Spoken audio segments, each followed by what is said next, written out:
The marble floor beneath Nicholas DeLuca's son was cold. Impossibly cold. The boy's small body convulsed once, twice, a third time that seemed to stretch into forever, his back arching like something was tearing him apart from the inside. His name was Thomas. He was 8 years old. He had never been sick a day in his life. Nicholas was on his knees beside him. The man who had ordered 7 executions with a single phone call. The man whose enemies disappeared into the Nevada desert without leaving bones behind. His hands were shaking so violently he could not hold his phone. His voice, when it finally came, was not the voice of a mafia boss.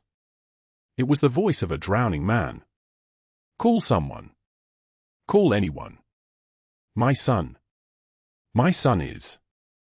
The 3 private doctors stood frozen against the far wall of the penthouse suite.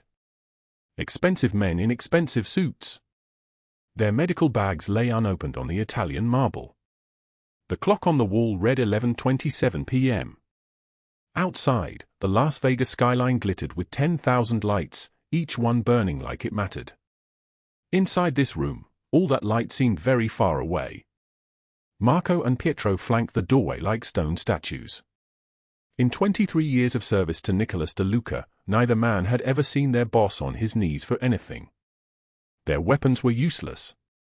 Their loyalty was useless. The empire they had built was useless. Then Elena Winters pushed through them. She was not supposed to be there. 3 hours earlier, they had pulled her and her 7-year-old son from the highway during the worst thunderstorm of the season. Her car had stalled in the rain. The temperature was dropping. She and the boy were soaked through, shivering, barely conscious. She was still wearing her damp gas station bathroom clothes, black polyester pants, a faded name tag that read Elena, a t-shirt so thin you could see her ribs through it. Her backpack sat on the marble floor beside her, containing everything she owned in the world, 1 extra shirt, a pair of socks, $7 in change, and a hospital bill stamped final notice in red letters. She had no reason to move. No reason to act. No reason to help a child that belonged to a man whose name she did not even know. She dropped to the ground anyway. Her hands, scarred, calloused, marked by 8 months of sleeping in a 2008 Honda Civic parked in Las Vegas lots, were completely steady. She rolled Thomas onto his side. Her fingers found his pulse at his neck, and she counted silently, her lips moving. 1 Mississippi. 2 Mississippi. Her voice cut through the panic like a knife. Call 911. Now. Tell them possible febrile seizure, unknown temperature spike. Get cold compresses. Move. The doctors did not move. Nicholas did not move. But Elena was already searching the kitchen, already filling a bowl with ice water, already returning with compresses that she wrapped in a clean towel and pressed against the boy's forehead, his neck, his wrists. She checked his airway. She timed his breathing.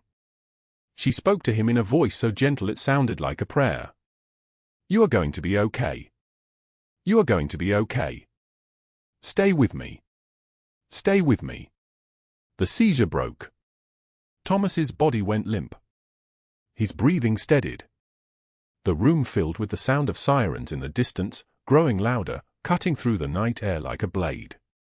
Nicholas stared at her. His dark eyes, usually so controlled, so calculating, were flooded with something that looked like recognition. Like he was seeing a person he had never encountered before. Like he was seeing a ghost. How did you know? His voice was barely audible. Elena did not answer. She was still kneeling beside the boy, her hand on his chest, feeling him breathe. Feeling him live. The paramedics arrived at 11:54 p.m. They moved with the efficiency of people who had done this 1,000 times. They loaded Thomas onto a stretcher. They asked questions. They ran tests. They said the word hospital and Nicholas nodded, and Marco was already moving toward the garage, already calling for the vehicles, already orchestrating the machinery of his power so that nothing would stand between his son and the medical care that could save him. He looked back at Elena once, kneeling on the marble floor, her wet clothes dripping, her eyes hollow with exhaustion. He said one word. Come. It was not a request. 20 minutes later, Elena sat in the waiting room of St. Mary's Hospital in Las Vegas. The fluorescent lights hummed their electric song. The smell of antiseptic and desperation hung in the air. She was still wearing her damp clothes. She was shivering. In her jacket pocket, she had exactly $200 in cash. $200 that she could not, under any circumstances, spend. Marcus Webb had been very clear about this. The $200 was all she had left in the world, and Marcus Webb owned her until she paid him $85,000. 5 days remaining. 120 hours. After that, he would take Oliver from the shelter. He would take him away, and she would never find him again. She had slept in her car for 8 months to earn every penny. 8 months of gas station bathrooms and highway rest stops.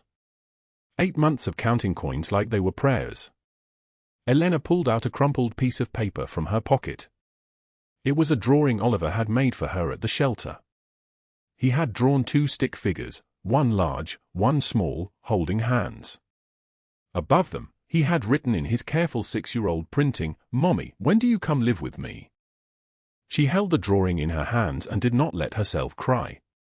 At 12:34 a.m., a nurse came through the waiting room doors. She was looking for someone.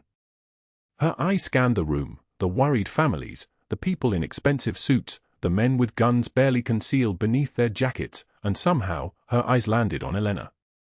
"The boy," the nurse said. "Thomas. He's asking for the woman. The one who helped him." Nicholas DeLuca was standing 20 feet away. He had heard. He turned, and his gaze found Elena across the impossible distance of that waiting room. His suit was worth more than everything she owned. His watch was worth more than a year of her old rent. His shoes were Italian leather, hand-stitched, the kind of shoes that represented a life she could not imagine. But his eyes were asking a question. Elena stood. She left Oliver's drawing on the plastic chair. She followed the nurse through doors that swung open automatically, down a corridor that smelled like fear and hope, into a room where an 8-year-old boy lay in a hospital bed with monitors attached to his small chest. Thomas was awake. Conscious. Terrified. When he saw Elena, he reached out his hand. "You stayed," he said. Elena took his hand. It was so small. So fragile. Like holding a bird that might break if you squeeze too hard. "I stayed," she said. Outside the hospital room, Nicholas stood in the hallway with his lieutenant Marco. The look on his face was something Marco had never seen before. Something that looked like debt. Something that looked like obligation. Something that looked like the beginning of a story neither man could yet see would destroy everything they had built. "Find out who she is," Nicholas said. His voice was quiet. Absolute. Everything. Where she came from. Who she owes money to. How much. Why she was on that highway in a car that should not have survived the rain.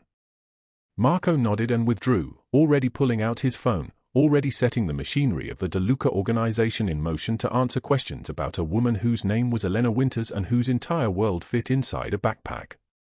What neither man knew was this, that finding Elena Winters would lead them to Marcus Webb. That Marcus Webb would lead them to Margaret Harrington.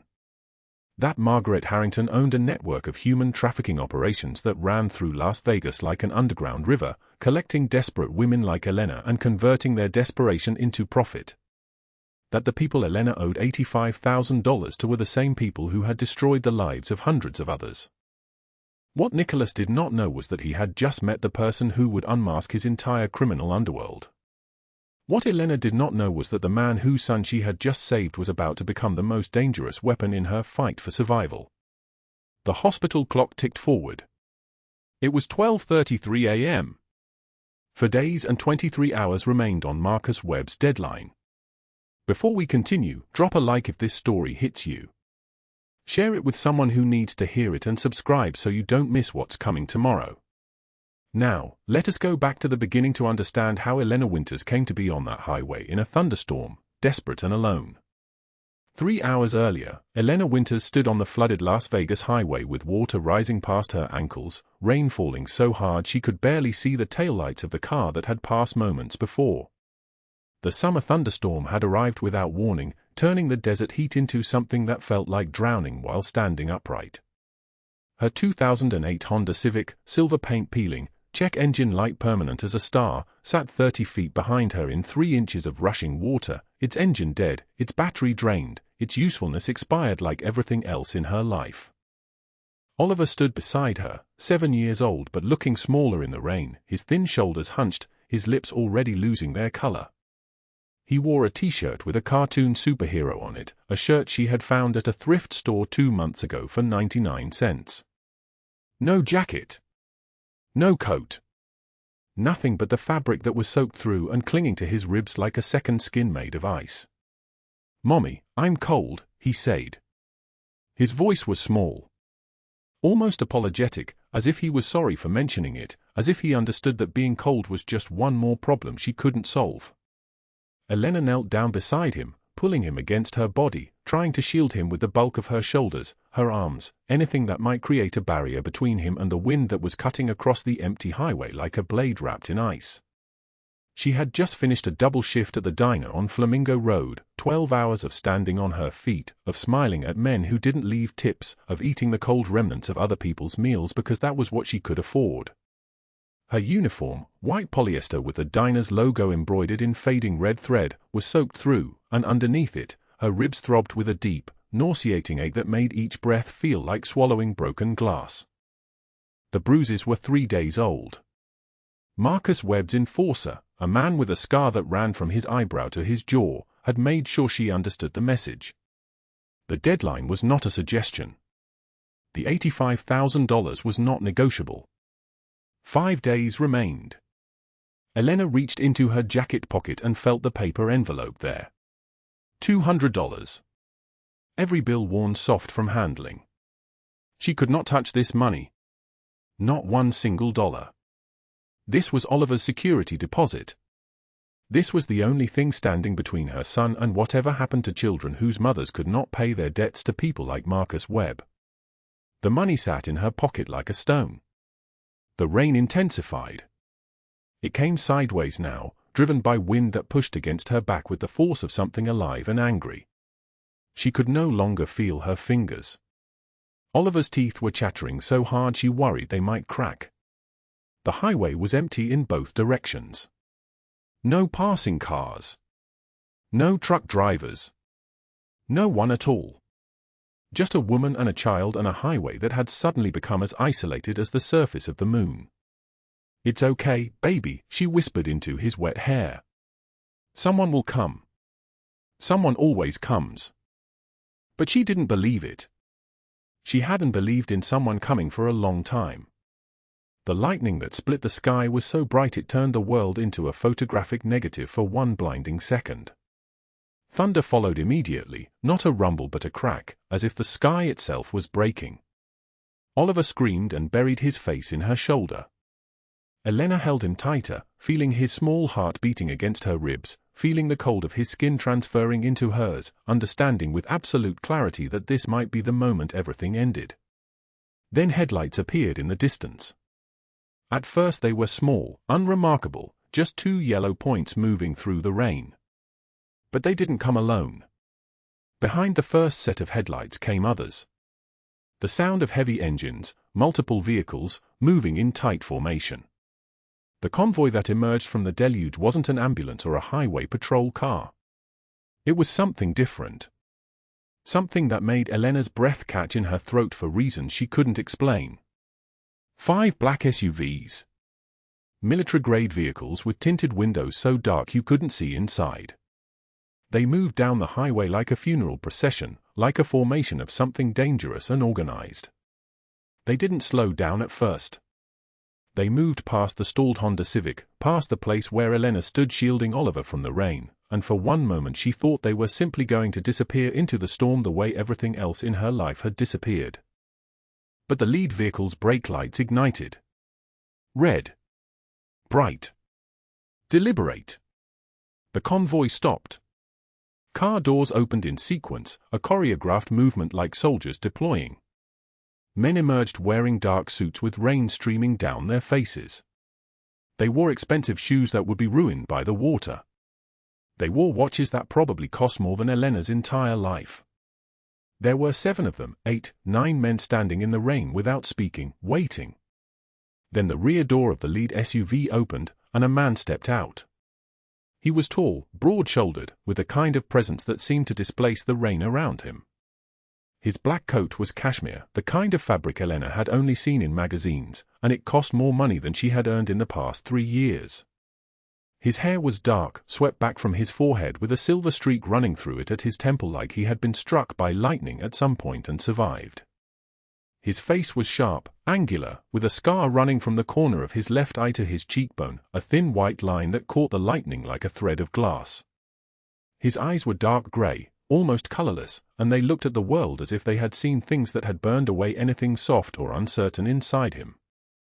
This was Nicholas DeLuca. Though Elena didn't know that. She only knew that a man had emerged from one of those vehicles, and he was looking directly at her. "Signor, there's a woman and child on the road," one of the men said, his voice barely audible above the rain. Nicholas didn't respond immediately. He just stood there, studying her, studying Oliver, studying the way she was shaking so hard that her arms could barely stay locked around the boy. His expression didn't change. Nothing in his face suggested compassion or surprise or any emotion at all. He simply looked, and in that looking, Elena felt like she was being measured by someone who understood exactly what the weight of a human life was worth. "The car?" Nicholas asked. His voice was deep and solid like an oath, like something spoken into permanence. "Dead," the man called Marco replied. "Engine flooded." Nicholas turned away and started walking toward them. The other men didn't follow. They remained by the vehicles, watching, waiting. He walked alone across the flooded asphalt toward the woman and child, his expensive shoes soaking up water, his coat whipping around him in the wind. Elena instinctively pulled Oliver closer. She had learned through 8 months of homelessness that men who looked like this were not safe. Men who wore coats worth more than her annual income did not stop to help people like her. Men like this man didn't acknowledge people like her at all. They stepped over them. They called police when they saw her sleeping in parking lots. They used women like her and threw them away.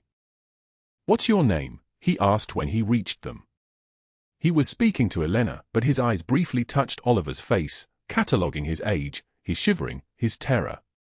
"Elena," she said. Her voice came out as barely a whisper, trembling like a candle in the wind. "Elena Winters. How long have you been out here?" "Maybe 10 minutes. The car just stopped. I don't know what happened. The engine was making a sound and then it just..." "It's okay," Nicholas said. She expected him to reach for Oliver, to try to separate the boy from her.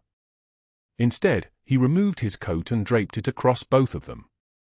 The fabric was warm and impossibly soft. It smelled like expensive cologne and something else, something like leather and smoke, like a world entirely unlike the one Elena had been living in. "Marco, Pietro, we're taking them to the penthouse.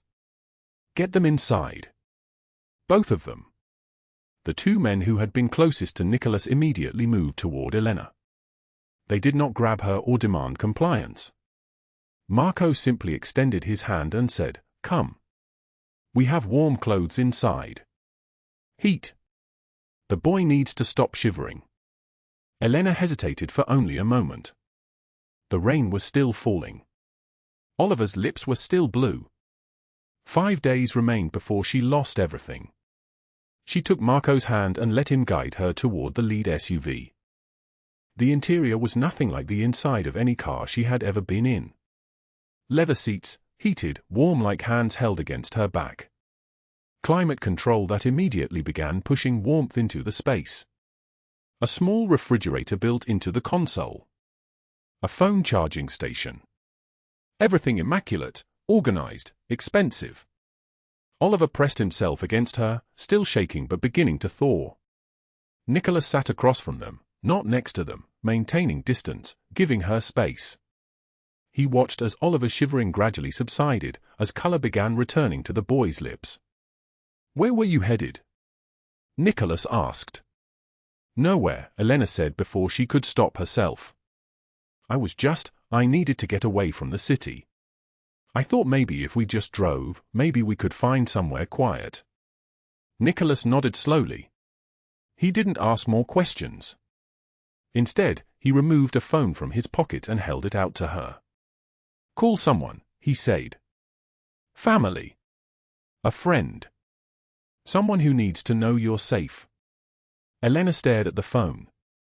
She didn't have anyone to call. Her mother had died 5 years ago. Her father had never known she existed. The friend she'd had before everything fell apart had stopped answering her calls a long time ago. But she took the phone anyway because refusing felt dangerous, felt like the wrong move with someone like this man. As the SUV pulled away from the flooded highway, heading toward the lights of Las Vegas in the distance, something fell from Elena's backpack onto the leather floor. A hospital bill, printed on white paper with red stamps across it. Final notice. Payment required. The numbers at the bottom were impossible. $85,000. Nicholas picked it up before Elena could move. He read it silently, his expression unchanging, though something shifted in his eyes. Something cold and dangerous that made Elena's breath catch. "This is what you owe?" he asked quietly. Elena nodded. She couldn't speak. She expected him to throw her out of the vehicle. She expected anger, judgment, dismissal. Instead, Nicholas simply folded the bill and placed it on the seat beside him. "We'll talk about this," he said. "After Oliver is warm. After he is safe. Then we will talk about $85,000. The convoy moved through the night toward the city, toward his penthouse, toward a collision of two worlds that neither Elena nor Nicholas could yet foresee would tear everything open.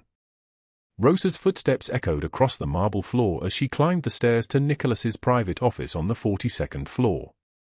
Her hands trembled as she knocked.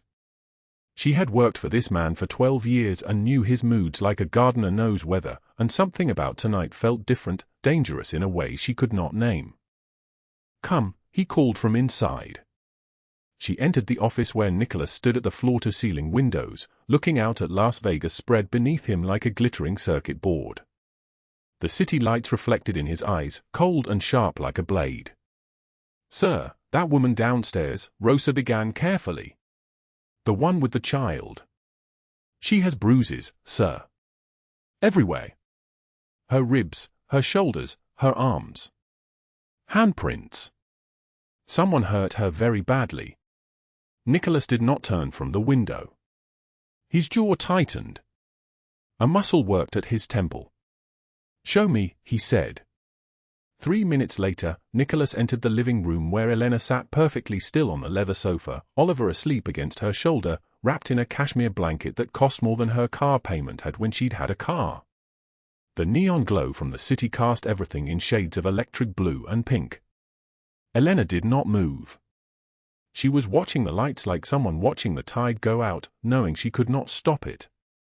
Nicholas sat across from her in a chair that seemed to absorb sound. "You saved my son," he said quietly. His voice carried weight, like something solid being set on a table. "When my doctors froze, when they did not know what to do, you knew. You recognized the signs of septic shock. You called for help. You saved his life. For that, Elena, I owe you everything." Elena's eyes remained fixed on the window. "You owe me nothing. Rosa told me you have bruises." Elena's whole body went rigid. Her hands gripped the blanket so tightly her knuckles turned white. She did not speak. Her breathing became shallow, fast, like an animal caught in a trap. "Who hurt you?" Nicholas asked. "I'm fine." The words came out fractured, barely audible. Nicholas leaned forward. His hands rested on his knees, open and steady. "You saved my son when 3 men with medical degrees could not. You are brave. You are capable. You are not fine. Who hurt you?" Elena looked at him then, and her eyes were hollow, completely empty, like someone had scooped out everything that lived inside her and left only the shell. "Why do you care? You don't know me. I'm nobody. Just a woman who got lucky once in a parking lot during a storm." Nicholas DeLuca, who had built an empire on vengeance after watching rivals murder his father when he was 16 years old, who had not felt helpless since that night 30 years ago, felt something crack open inside his chest like ice breaking on a frozen river. "The woman who is nobody," he said slowly, "does not recognize septic shock. The woman who is nobody does not know how to save a child's life. Tell me his name." Elena's hands touched her ribs without thinking, and Nicholas saw the wince, the sharp intake of breath, the way her entire body braced against pain. "If I tell you," Elena whispered, "I lose Oliver. That's the deal. That's the trap. I stay silent, or my son disappears." The office was so quiet you could hear the hum of the air conditioning, the distant sound of the city below, the soft breathing of the sleeping child. "Tell me his name," Nicholas said again. "Everything you tell me stays in this room. I need you to trust me." Elena closed her eyes. When she opened them again, she began to speak, and the words came like water breaking through a dam that had held too long. His name was Marcus Webb. A job placement network. She had borrowed money 8 months ago to escape an abusive marriage. Oliver's father had put her in the hospital twice, and the second time she made the decision, she would leave or she would die. Webb had smiled when she came to him. He had shaken her hand. He had promised her a fresh start, a receptionist position at a dental office, benefits, insurance, a way forward. The loan was for $10,000. "I thought I could pay it back," Elena said, her voice trembling like a candle in wind. "I work 3 shifts. Waitressing at night, cleaning offices at dawn, housekeeping at hotels during the day. I sleep 3 hours. I eat what customers leave behind. I thought if I worked hard enough, if I just pushed hard enough, I could." The 10,000 became 85, Nicholas said. It was not a question. Elena nodded. "Fees. Interest. Administrative costs. Placement costs. Application costs. Every time I pay something, the debt grows instead of shrinking. And the final notice came 2 months ago when Oliver got pneumonia. $85,000 for the emergency room. Webb added it to what I owed. He said if I didn't pay him in full by the deadline, he would use his connections to prove I'm an unfit mother. He said Oliver would go into the foster system, and he would make sure my son ended up in one of the shelters he controls." She pulled a folded piece of paper from her jacket pocket. It was yellow with age, creased from being handled 1,000 times. She handed it to Nicholas. "Final notice," it read in red letters. "Payment required by date listed or legal action will commence." The amount was $85,000. Nicholas held the paper between his hands. He did not crumple it. He did not tear it.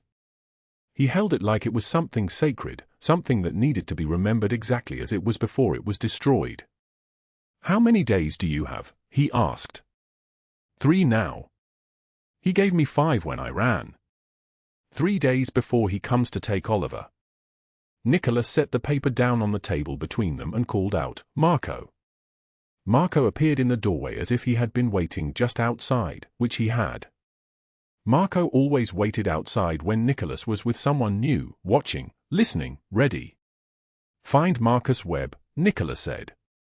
His voice had changed. It was still controlled, still measured, but underneath it something ancient had woken up. Something that had tasted blood and vengeance and understood exactly how to deliver both. "I want his location. His network. His financials. His properties. His family. Everything by morning. And Marco, be thorough." Marco nodded and disappeared. Elena stared at Nicholas. "Why would you do this? You don't owe me anything. You saved my son's life. That's not enough reason to." "It is," Nicholas said. He stood up and walked to the window.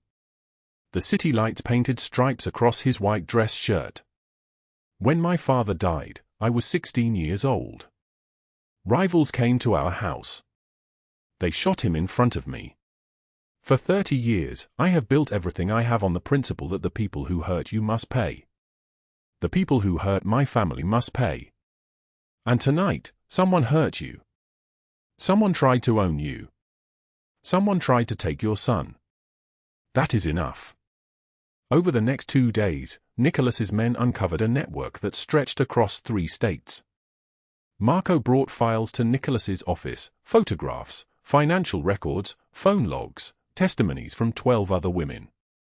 Each woman had the same story. Each had borrowed money from Webb. Each had watched the debt grow instead of shrink. Each had been threatened with the loss of their children. But there was something else. Someone else. The money was being moved through a charity foundation. A legitimate foundation. A foundation run by a woman named Margaret Harrington. Nicholas showed Elena the files in his private office. The photographs came first, Margaret at galas, smiling for cameras, holding champagne glasses, shaking hands with city council members and casino executives. She was 63 years old, blonde hair perfectly styled, diamonds at her throat, wearing dresses that cost more than Elena had earned in a year. She's everywhere, Elena whispered as she looked through the papers. Financial records linking the charity foundation to Webb's network. Depositions from women who said Margaret had personally approved their loans. Photographs of Margaret meeting with Webb at restaurants, at hotels, at private clubs. She's powerful, Elena said. Nicholas closed the file. Not more powerful than me. That same night, at the shelter where Oliver had been staying for 3 months while Elena worked and saved and slowly starved herself to keep him safe, a man walked through the front doors at 11:44 in the evening. The shelter director, a woman named Patricia who had worked with children for 20 years, saw him immediately. He was 6'4", covered in tattoos that crawled up his neck like living things, wearing jeans and a leather jacket despite the Vegas heat. He walked straight to the dormitory where the children slept. Patricia followed him. "Can I help you?" "Oliver Winters," the man said. His voice was rough, sandpaper on wood.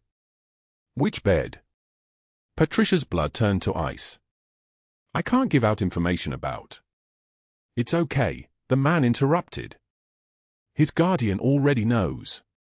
Marcus Webb sent me to pick him up. Time's up. The boy comes with me now." Patricia called Elena. Elena called Nicholas. The black SUVs arrived at the shelter in 6 minutes. When Elena burst through the doors, she saw Oliver standing in the lobby holding the hand of a man who looked like he had crawled out of a nightmare. Her son's face was streaked with tears. He was wearing his SpongeBob pajamas. He was barefoot. "Mommy," he cried when he saw her.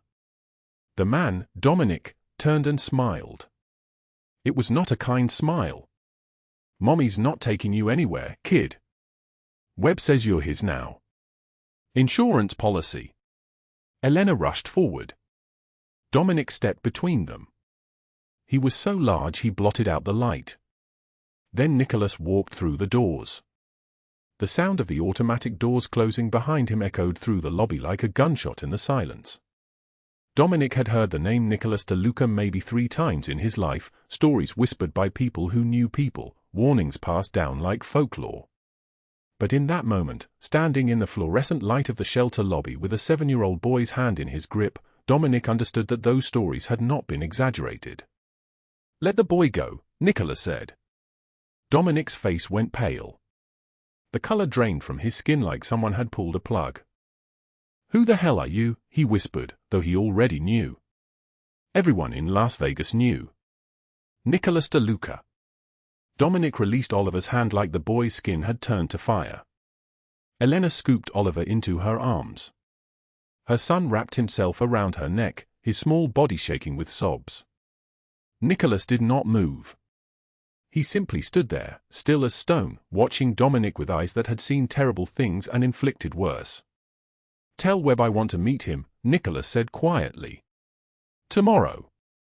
Noon." The Venetian Hotel, East Conference Room on the 15th floor. If he's smart, he'll bring Margaret Harrington too. If he's smart, he'll come alone and come unarmed.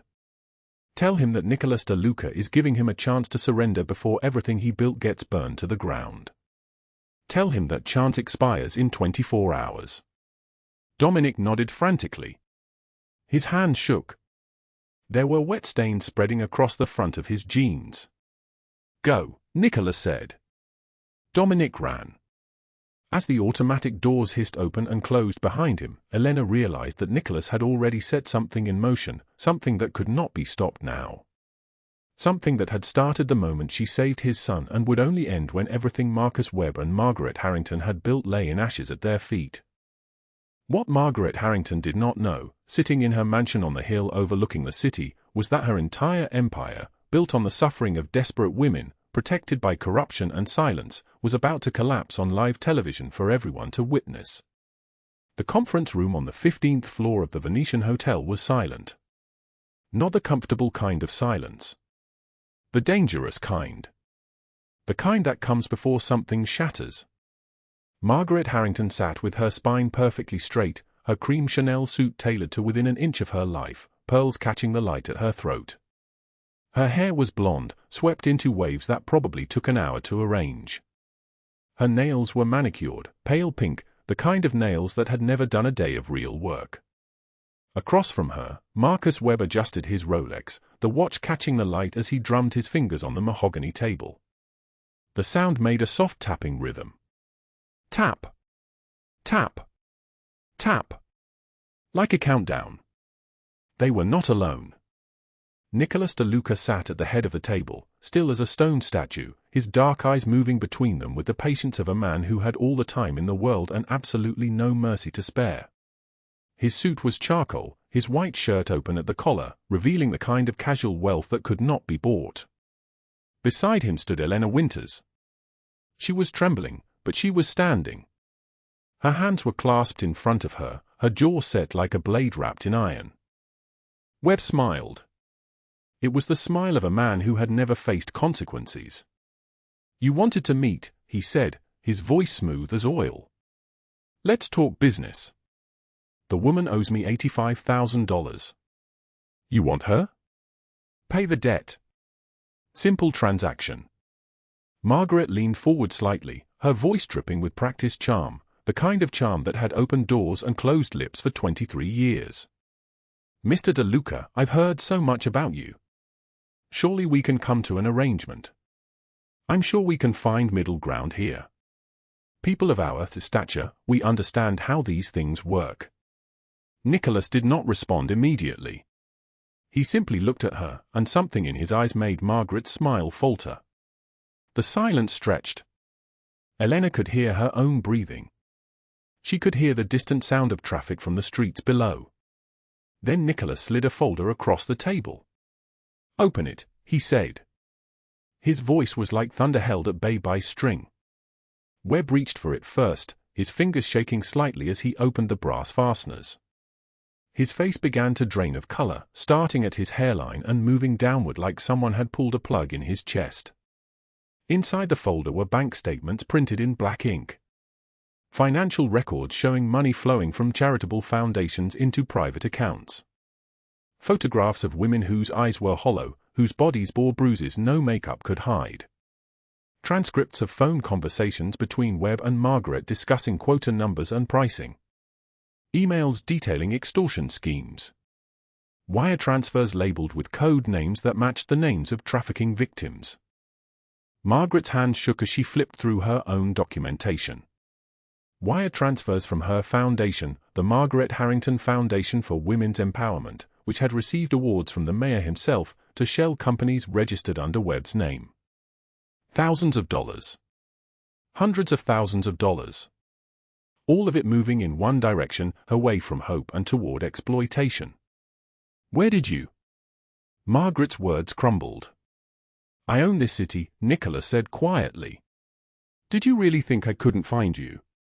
Webb stood so fast his chair toppled backward, crashing against the glass wall with a sound like a gunshot. "You have nothing. Nothing.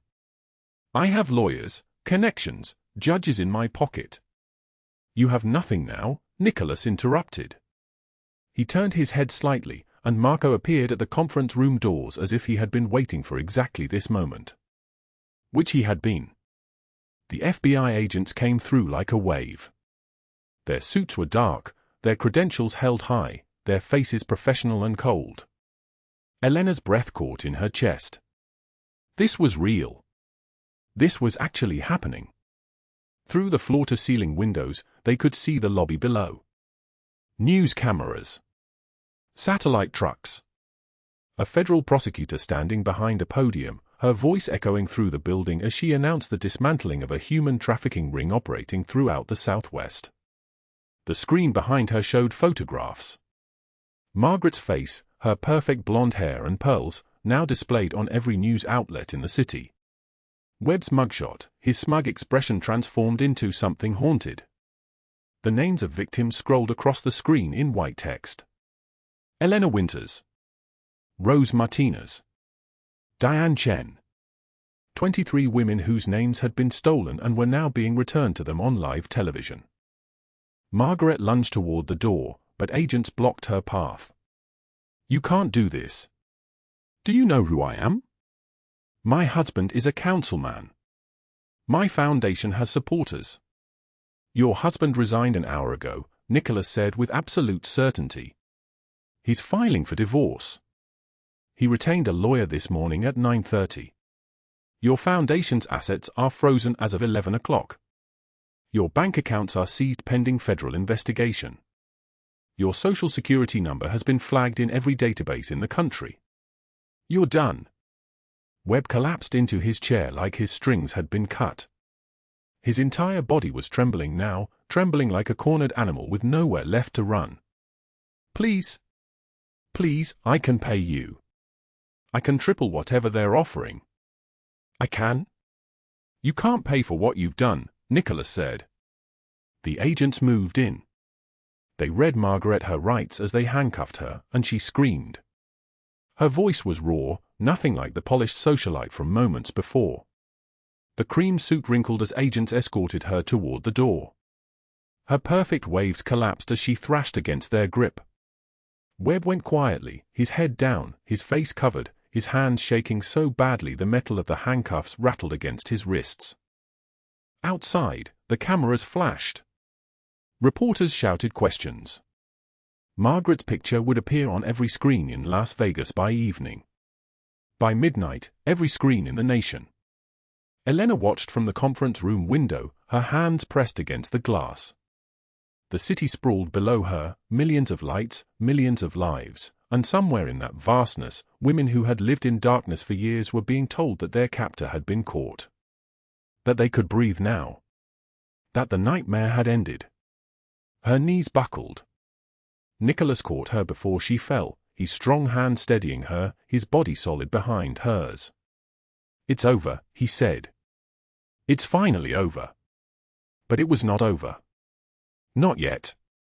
That night, Elena lay in the guest room of Nicholas's penthouse, Oliver asleep beside her, small and warm and safe in a bed that cost more than she had earned in 6 months. The rain pattered against the windows. The city lights blurred through the glass like dying stars. And the thought came to her, cold and sharp as a blade, she had nothing. No car. Her Honda Civic was still in an impound lot, probably worth nothing now. No job. No references she could use without explaining where she had been. No apartment. No lease. No address. The $200 in her jacket pocket was still there, untouched, because she was afraid to spend it, afraid that once it was gone, she truly would have nothing. She was free from Webb, yes. Free from the threats and the debt and the constant terror. But free to what? To starve slowly instead of quickly? To sleep in a shelter instead of a car? To become the invisible woman again, drifting through the city like a ghost? Elena rose quietly so she would not wake Oliver. She moved to the window, barefoot on carpet that probably cost more per square foot than her old apartment had cost per month. The rain continued its soft percussion. Tap. Tap. Tap. Like a countdown. She opened her backpack and began to pack the few things she had kept. A change of clothes. Oliver's school papers. The photograph of her mother. She would leave before morning. Before Nicholas woke up. Before she became a burden to him. Before he realized that saving her life was a different proposition than sharing it with her. She was holding the backpack when Oliver stirred. The boy raised his head, his eyes still heavy with sleep, his voice small and trembling with the fear that comes when you wake and realize you are not where you fell asleep. "Mama, where are we going?" Elena froze. Mama. He had called her Mama. Not Elena. Not Miss Elena. Mama. She looked at her son, at his face in the half-darkness, at the way he was already reaching for her, and she remembered why she had survived 8 months. She remembered every night in that car when she had held him and promised him that someday they would be safe.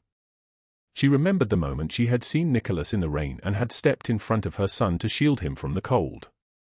She remembered that she had not survived this long to disappear. Elena set down the backpack. She climbed back into bed beside Oliver and held him until he fell asleep again, and she did not pack anything else. In the morning, Nicholas found her in the kitchen. She was making pancakes from scratch, her hands moving with careful precision, measuring ingredients with the focus of someone who was terrified of wasting anything. He stood in the doorway, watching her, and something in his chest shifted. Something that had been locked in ice for 15 years began to thaw. "You stayed," he said.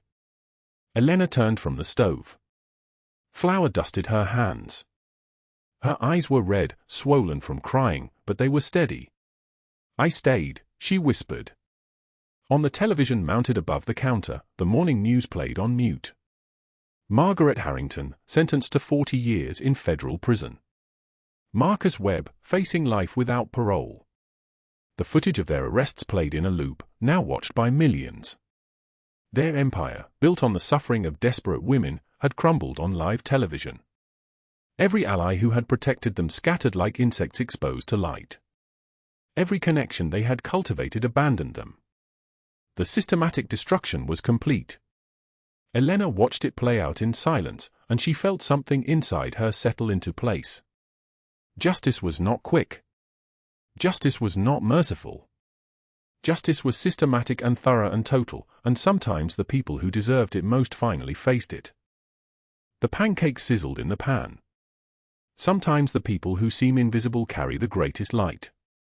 3 months later, the Elena Winters Foundation for Trafficking Survivors stands in a restored downtown Las Vegas building, all exposed brick and tall windows that flood the hallway with afternoon light. Elena has an office on the 2nd floor, small and modest, with one photograph on her desk, Oliver and her standing in front of the shelter on the day it opened, both of them squinting into the sun. She works as the director now. She has a salary. She has an apartment with heat that works through the winter and hot water that runs without hesitation. She has Oliver in a good school where he raises his hand in class and does not flinch when teachers call on him. Nicholas visits often. Always with an excuse, checking the shelter's security systems, delivering supplies, reviewing financial reports with his accountants. Elena knows the truth. He comes to see her. One evening in late summer, he brings dinner. Real food, not the fast food or canned meals she used to survive on. Grilled salmon and roasted vegetables from a restaurant that costs more than she used to make in a week. They eat on her small balcony, the city lights reflecting in puddles from an earlier rain, the air still humid and heavy. Elena sets down her fork. "Why did you really stop that night? On the highway during the storm. You could have kept driving." Nicholas is quiet for so long that the traffic sounds from the street below fill the silence. A car horn. Distant sirens. The steady hum of the city that never sleeps. "My father was murdered when I was 16, he says finally. His voice is different when he talks about this, softer, like something ancient and painful has been given permission to breathe. Rivals shot him in front of me. I hid and watched him die. I built everything after that on anger, on the need for control, on the certainty that softness was a weakness that would get you killed." He looks at her, and his eyes are the color of storm clouds before rain. Then I saw you in the rain, Elena. Shielding your son with your body, trying to protect him with nothing but yourself. And I remembered what it felt like to be helpless. To be 16 and unable to save the person you loved most. I stopped because you reminded me that I was still human. That somewhere under 15 years of vengeance, I was still capable of being human. Elena's eyes fill with tears. They spill down her cheeks, and she does not wipe them away. You saved my life. You saved my son's life when his fever spiked and my own doctors froze like statues.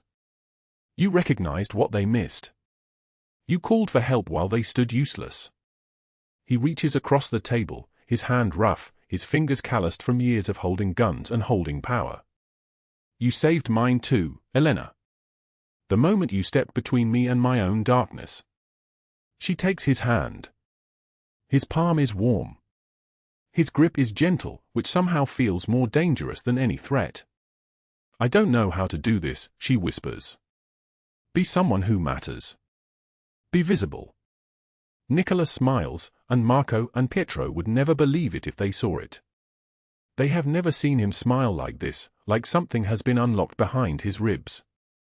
You've always mattered, he says. The world just didn't see it. But I see you, Elena. I have seen you since the moment you stood in front of your son to shield him from the cold. They sit in the quiet, two people who saved each other on the darkest nights of their lives. The rain has stopped. The sky is clearing towards stars. Then Oliver runs onto the balcony, laughing, holding a drawing he made at school. 3 stick figures holding hands, drawn in bright crayon, blue and yellow and red. That's us, he says, his 7-year-old voice certain and pure. That's our family. Nicholas looks at the drawing. Then at Elena. And for the first time since his father died, he feels something other than vengeance coursing through his chest. He feels hope. It terrifies him and heals him at the same time. 6 months later, the grand opening of the Elena Winters Foundation fills a restored downtown building. The main hall is vast, with walls covered in photographs, survivors smiling, children playing in safe corners, women receiving job training, futures being built from ashes. Elena stands at a wooden podium, wearing a simple blue dress, her hair pulled back, her face calm in a way it never was when she slept in her Honda Civic. The room holds 200 people, survivors, donors, city officials who once looked through her as though she were transparent. Nicholas DeLuca sits in the front row with Oliver beside him, the child dressed in a small suit, swinging his legs slightly because his feet do not yet reach the floor. Elena begins to speak, and her voice is steady. 8 months ago, I was invisible. I slept in my car. I washed my face in gas station bathrooms with water from a plastic jug.